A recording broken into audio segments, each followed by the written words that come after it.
Արմավիրի մարզի Գայի գյուղում բնակվող 32-ամյա Մարինե Նահապետյանը ունի 5 մանկահասակ երեխա եւ սպասում է 6-րդին։ Ընտանիքը գտնվում է ծայրահեղ աղքատության մեջ, նույնիսկ սեփական անկյուն չունեն։ Խնդրում եմ պետությանը աջակցեն, գոնե մի անկյուն, գոնե իմ 5 անչափահաս երեխեքի հետ բնակվեմ, օդում չմնամ։ Մարինեի ասելով 6-րդ երեխային չէր ցանկանում լույս աշխարհ բերել, սակայն բժիշկները չընդհատեցին հղիությունը, քանի որ պահանջված 15,000 դրամը ի վիճակի չէր վճարել։ Ամուսինը Արցախյան պատերազմի մասնակից է, հաշմանդամ է, աշխատանք չունի։ Ընտանիքը գոյատևում է միայն 51,000 նպաստի հաշվին, եղած գումարը չի բավարարում անգամ երեխաների պատշաճ դպրոց ուղարկելու համար։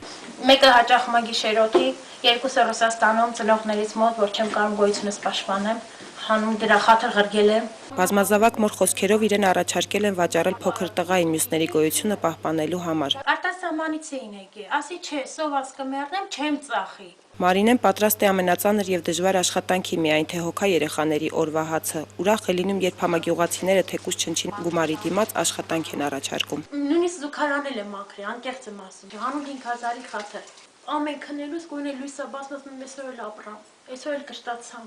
այսօր էլ զարթնամ, չմեռամ։ Պահում եմ երեխեքին, բայց ոնց պահել էլ կա։ Նահապետյանների սոցիալական վիճակին լավատեղյակ է նաև Գայի գյուղապետ Սեյրան Մարկոսյանը, սակայն նշում է, որ գյուղում անապահով ընտանիքների թիվը մեծ է, իսկ համայնքի բյուջեն մեծ չէ։ Ամեն տարի մենք սոցօգնությունից իրանց ինչ-որ ասում ինչ իրավունք ունենք, օրերի սահմաններում մենք իրանց օգնությունը ցուցաբերում ենք, անհատական էլ ես եմ էլի ցուցաբերում եմ կողմից։ Լուսինե Ղազարյան, IPF